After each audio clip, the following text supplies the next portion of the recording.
Dear students, my name is Nausheen, and in today's session I am just going to discuss something more about the Bergson's social welfare criterion.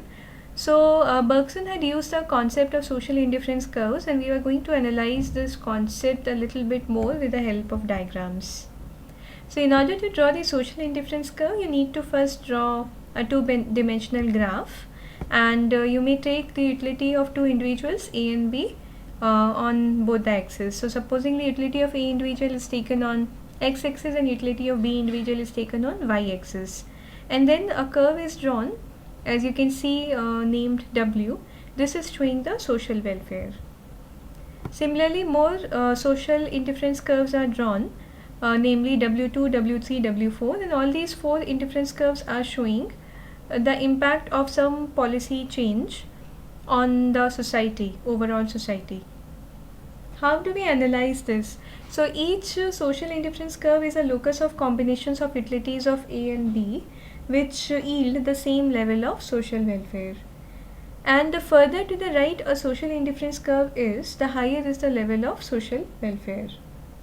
With such a set of social indifference curves, the alternative states of the economy can be easily evaluated. For example, there is some change that has occurred, which is moving one's position in the social indifference curve from A to B.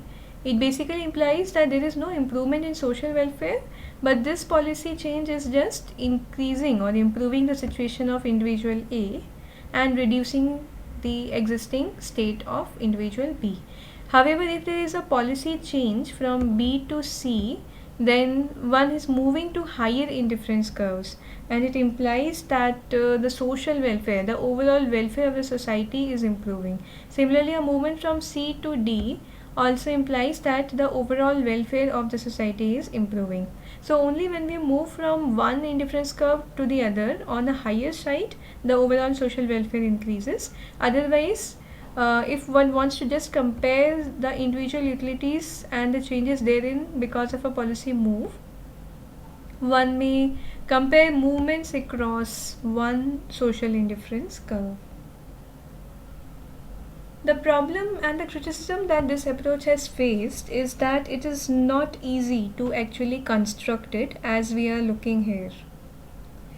In reality, it is not possible, or it is actually very difficult to compare the various individuals or groups and even rank them according to their worthiness.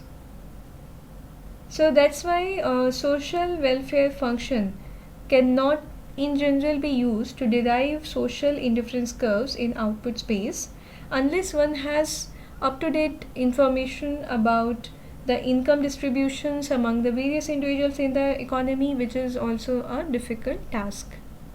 So this is how social indifference curve and this concept and graph has been used to describe social welfare and to evaluate the impact of a policy change on social welfare with the help of diagram.